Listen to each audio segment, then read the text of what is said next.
So my boyfriend Stefan has been in Sweden for his sister's wedding for the past 2 weeks. Every single night he FaceTimed me from what he said was his hotel room. Told me he missed me so much that he couldn't wait to get back home, that he was already looking at places for our anniversary trip.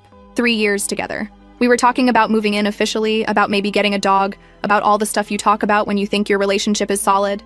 And then his cousin Belinda texted me. We've met maybe 3 times total. She lives in Sweden, came to visit Stefan here in Philadelphia once. We went to dinner, she seemed nice enough.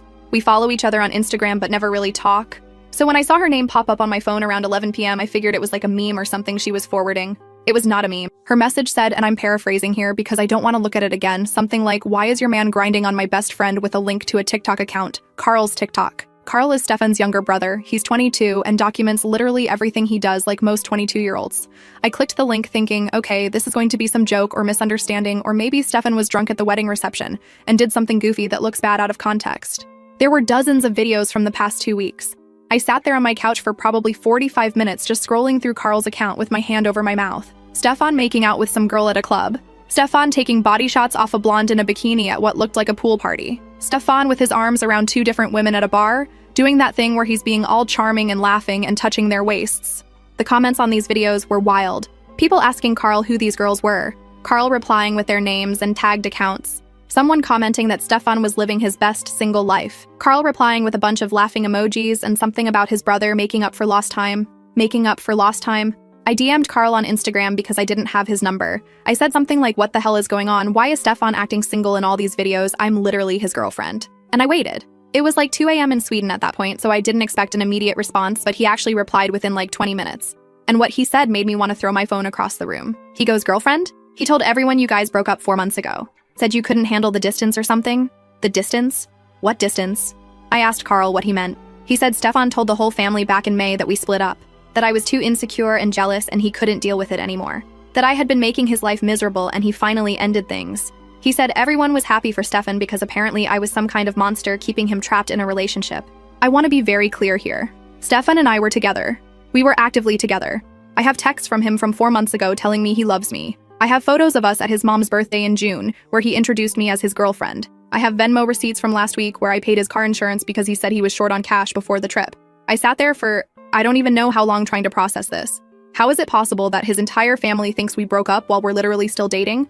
How is it possible that he FaceTimed me every night from that trip, telling me he missed me, while also apparently telling everyone there that I was his crazy ex?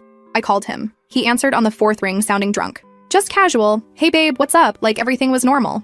Like he wasn't on another continent pretending I didn't exist. I told him I saw the videos. Dead silence. You know that silence where you can practically hear someone's brain scrambling to come up with a lie?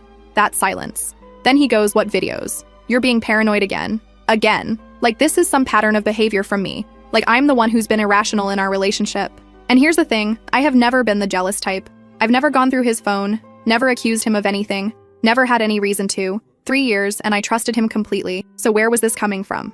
I told him I saw Carl's TikTok. I told him I saw everything. The clubs, the girls, the body shots, all of it. And I told him I knew what he told his family about us breaking up. More silence. Then I heard it. A girl's voice in the background, kind of whiny and giggly, saying something like, "Come back to me" or "Come back to bed" or something along those lines. He goes, "Oh shit." And then he says, "Look, I can explain," and hangs up. He hung up on me. I tried calling back like 6 times, straight to voicemail every single time. I texted him probably 20 messages that night. Everything from "what the hell is wrong with you" to "please just talk to me" to "you owe me an explanation." Nothing. By the time the sun came up, I had maybe 2 hours of sleep, and I was just sitting on my kitchen floor alternating between crying and being so angry I couldn't see straight. 3 years. 3 years. We had talked about marriage. We had talked about kids eventually.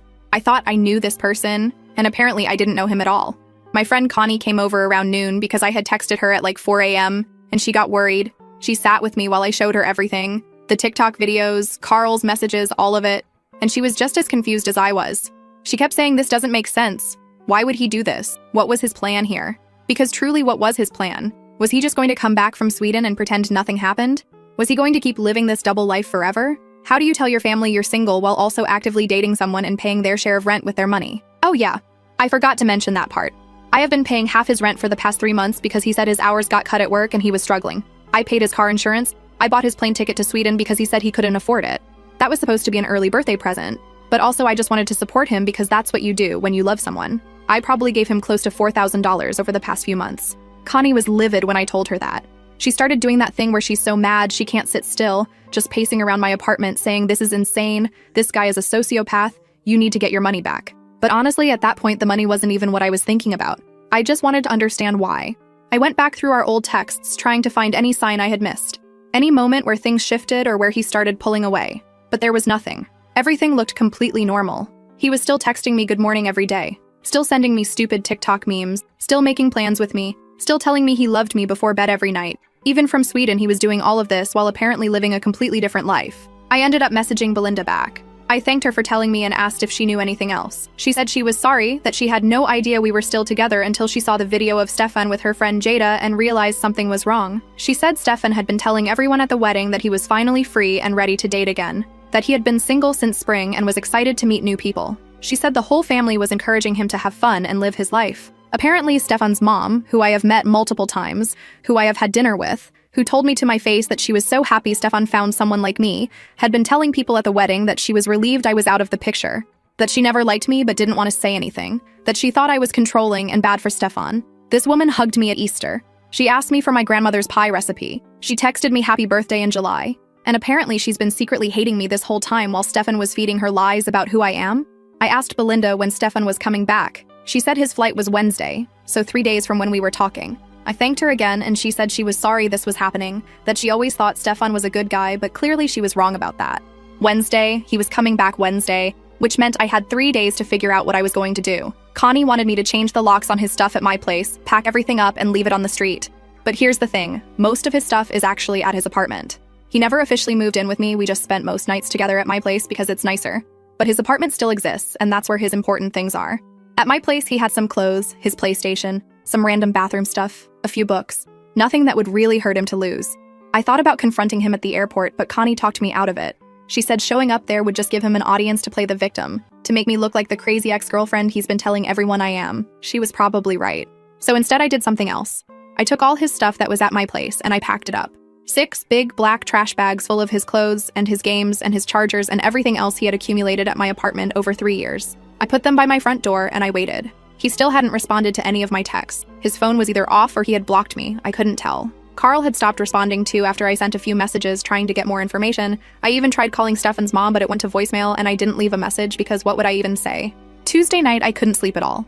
I just kept thinking about everything. Every time he told me he loved me. Every time he talked about our future. Every time he made me feel like I was the only person in the world who mattered to him. All of it was a lie. Or maybe not all of it, but enough of it. How long had he been doing this? Was it just the past 4 months, or had there been other times? I started going back further in my memories. Times he said he was with friends and I never questioned it. Times he went on work trips that I now wondered if they were even real.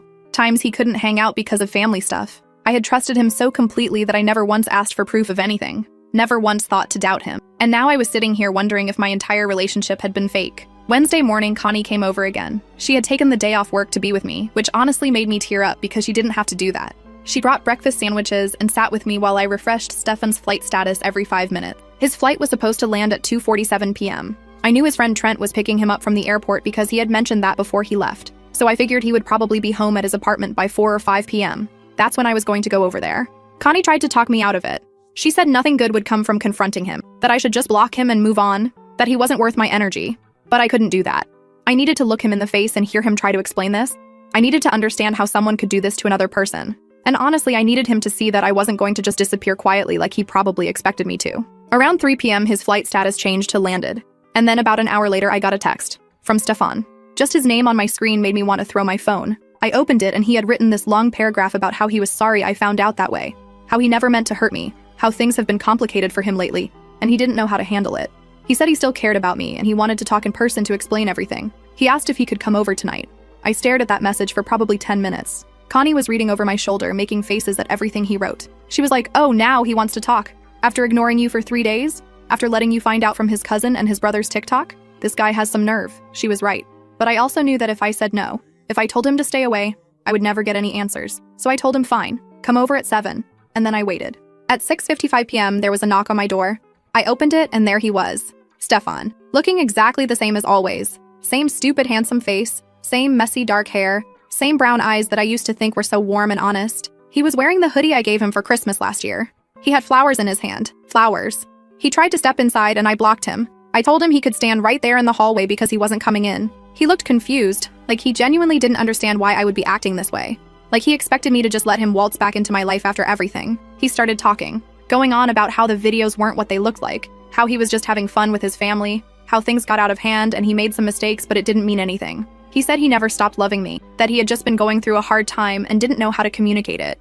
He said the stuff he told his family wasn't true, that he was just saying what they wanted to hear, that his mom had been pressuring him about our relationship and it was easier to pretend we broke up than deal with her questions. I let him talk for probably 5 minutes without interrupting. Just stood there listening to excuse after excuse after excuse. And when he finally stopped, I asked him one question. If we were still together this whole time, why were you telling everyone I was your crazy ex who you couldn't wait to get away from? He just stood there opening and closing his mouth like a fish. And that's when I pointed at the trash bags. There's your stuff. Get out of my building. He looked at the bags and then back at me and he asked me if I was serious. He said I was overreacting. He said this was exactly what his mom was talking about, that I couldn't handle anything without making it into a huge drama. So now I'm the dramatic one for being upset that my boyfriend spent 2 weeks cheating on me while telling his entire family that I'm mentally unstable? That's rich. He tried to push past me into my apartment and I shoved him back. Hard. Told him if he touched me again, I was calling the police. He backed off, but he was still standing there, still arguing, still trying to convince me that I was making a big deal out of nothing. That's when I told him about the money. I want my $4,000 back. The rent, the car insurance, the plane ticket I bought you. All of it. He started stuttering, saying he didn't have it, saying he would pay me back eventually, saying I couldn't just spring this on him right now when he just got back from an international flight. I told him I didn't care. I told him he could figure it out or I would. He grabbed the trash bags and left without saying another word. I closed my door, locked it, and then I sat down on my couch and stared at the wall for probably an hour. Connie came out of the bedroom asking what happened. I told her everything he said, every pathetic excuse. And I still didn't understand why. That was last Wednesday. And I thought it was over, but it's not. Because yesterday, Stefan's mom called me. First update. Okay, so a lot of you asked what Stefan's mom said when she called me. I've been trying to figure out how to even explain this conversation because it was honestly one of the most bizarre experiences of my life. So it was yesterday afternoon, and I was at my apartment trying to do normal human things like eat food and not think about my entire life falling apart. Connie had gone home the night before because she had work in the morning, but she was texting me constantly checking in. I was just sitting there watching some show on Netflix that I wasn't even paying attention to when my phone rang. I looked at the screen and it said Nancy. That's Stefan's mom. I almost didn't pick up because honestly, what could this woman possibly have to say to me? She's been telling people at the wedding that she never liked me. She's been celebrating that her son supposedly broke up with me. But something in me needed to hear what excuse she was going to try to make, so I answered. The first thing out of her mouth was not an apology. Not even close. She started going off about how I had embarrassed Stefan by making a scene when he came to my apartment. How I threw his belongings in trash bags like he was garbage. How I screamed at him in the hallway where all my neighbors could hear. She said I proved everything Stefan had been telling her about me. That I was unstable and dramatic and couldn't control my emotions. I let her talk for a good 2 minutes without saying anything. Just listening to this woman who barely knows me, explain my own personality to me based on lies her son told her. And when she finally paused to take a breath, I asked her one simple question. Did Stefan tell you that I paid for his plane ticket to Sweden? Silence. I kept going. Did he tell you that I've been paying half his rent for 3 months? That I paid his car insurance last week? That I sent him money because he said he was struggling and I wanted to help the person I loved? More silence. Then she goes, well, that's between you two. I don't know anything about your financial arrangements. Financial arrangements. Like I'm some business partner. Like I didn't hand over $4,000 to her son while he was telling her that I was his crazy controlling ex-girlfriend. I told Nancy exactly what happened. I told her about the FaceTime calls every night from Sweden where Stefan was telling me he missed me and loved me. I told her about the texts he sent me just days before the trip talking about our anniversary. I told her that her son never broke up with me. That we were actively together the entire time he was lying to his family about our relationship. She didn't believe me at first. She kept saying that doesn't make sense. Stefan wouldn't do that. You must be confused. So I told her to go look at her own son's text messages. Told her to ask him to show her his phone if he has nothing to hide. I told her about the Venmo transactions with timestamps proving that I was sending him money while he was supposedly single and free. She said Stefan told her that yes, I was still sending him money, but it was because I was trying to buy my way back into his life. That I couldn't accept the breakup and kept offering to pay for things to maintain a connection to him. She said Stefan felt guilty taking the money, but he was struggling financially and didn't know how to tell me to stop without hurting my feelings. I literally laughed out loud. I couldn't help it. The audacity of this man to take my money while telling his mother that I was basically bribing him to stay in contact. That I was some desperate ex throwing cash at him because I couldn't let go. I asked Nancy if that's really what she believed. If she really thought I was so pathetic that I would pay someone's bills for 4 months just to have an excuse to talk to them. She got quiet and I could tell she was actually thinking about it. Actually considering that maybe her precious son hadn't been completely honest. Then she asked me something that caught me off guard. She asked if I had any proof that Stefan and I were still together during those months. I told her I had hundreds of texts. I had photos. I had receipts and Venmo transactions. I had call logs showing that Stefan called me multiple times a day every single day. I asked her if she wanted me to send her screenshots because I would be happy to. She said yes. So I spent the next 30 minutes going through my phone and compiling evidence. Texts from Stefan from June saying he loved me, photos from his mom's birthday party where we're together and he has his arm around me, screenshots of our Venmo history, call logs showing a 45-minute call from his first night in Sweden. I sent Nancy everything. Then I waited.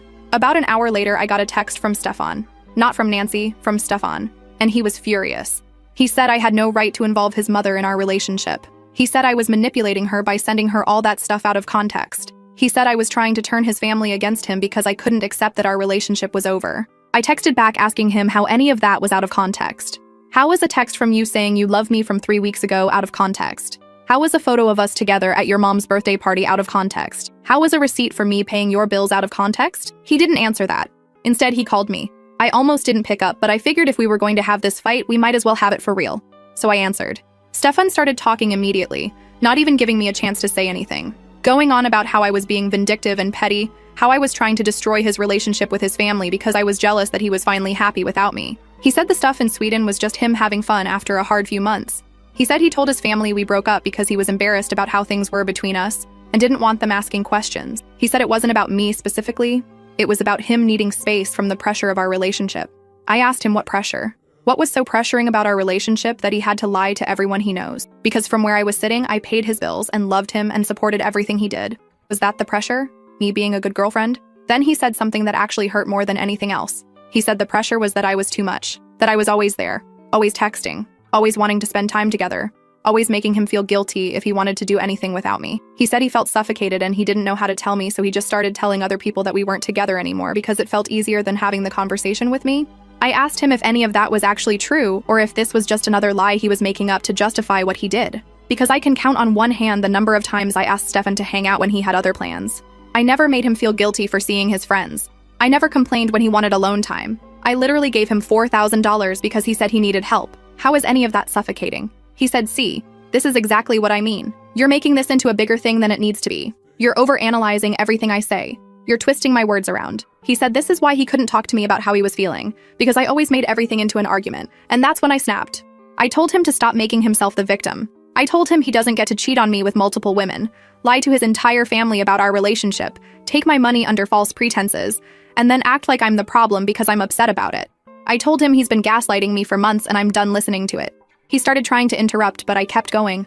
I asked him how many other women there were, not just in Sweden, but over the past 3 years. How many times did he tell me he was with friends or at work when he was actually with someone else?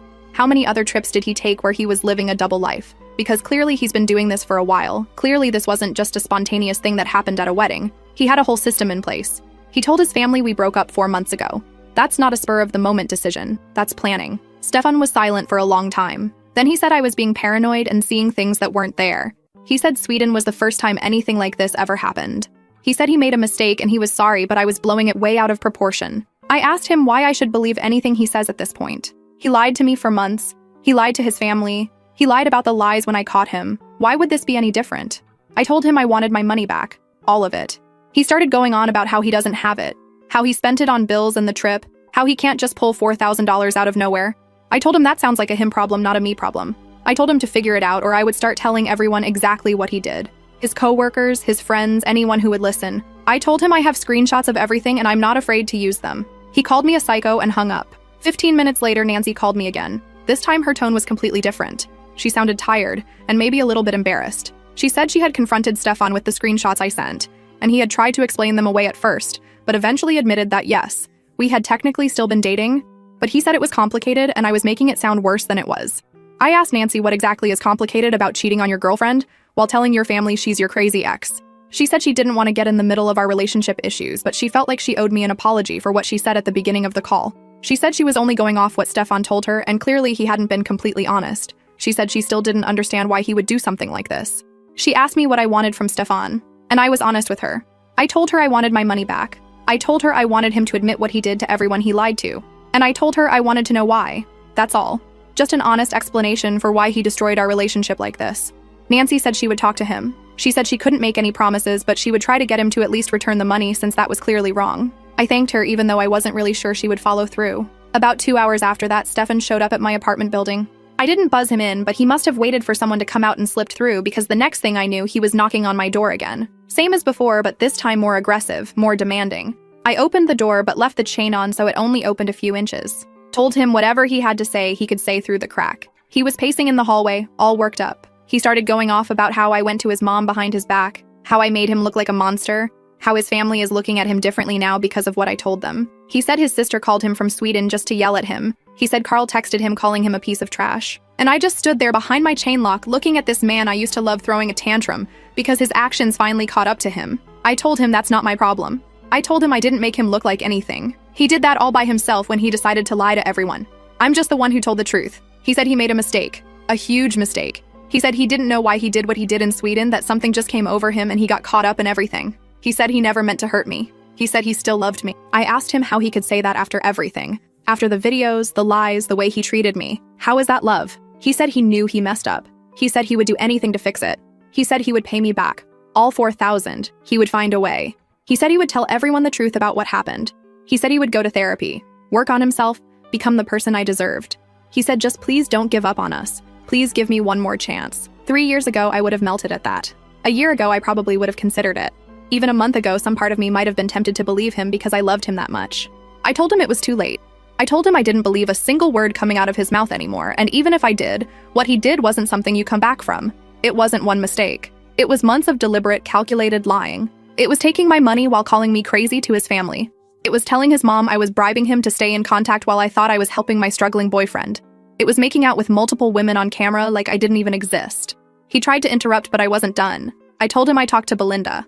I told him I know exactly what he was saying about me at the wedding, that I was controlling, that I was jealous, that I made his life miserable.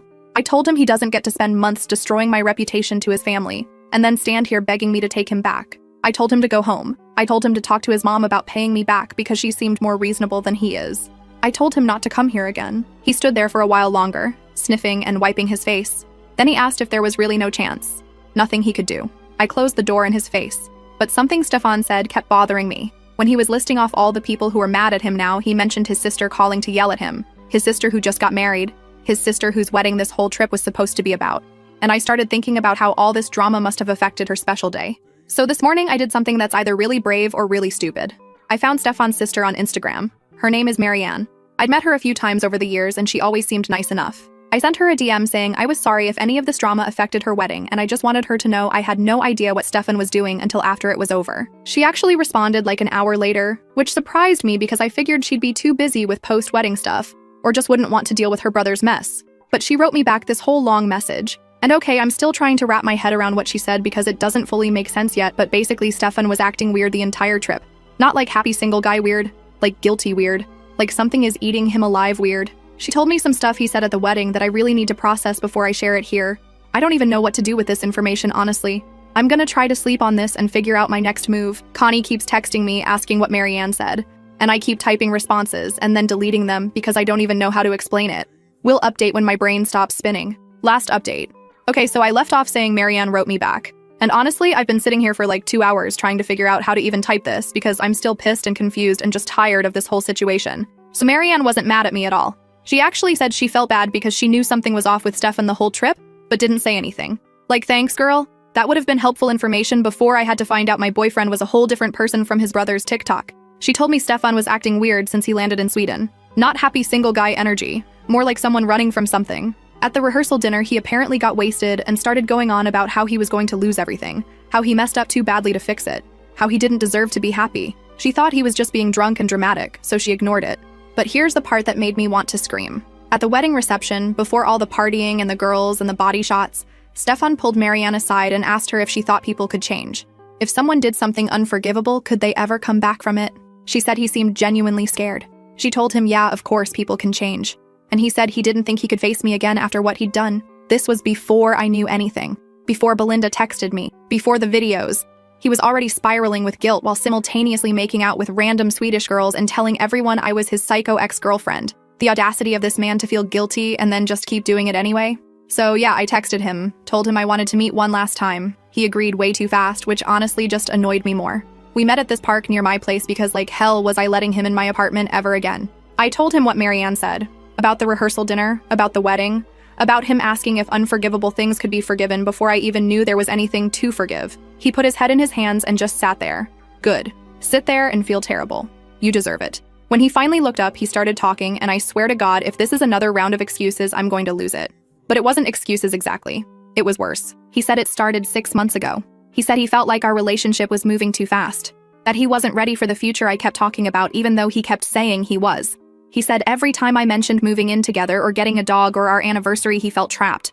And instead of just telling me like a normal human being, he started pulling away while pretending everything was fine. I asked him why he didn't just talk to me. We could have slowed down. I'm not a monster. He knows I would have listened. And he said, yeah. He knew that. That was the worst part. He knew I would understand, but he was too much of a coward to have the conversation. So instead, he started testing boundaries, seeing what he could get away with, telling small lies to his family to see if the world would end.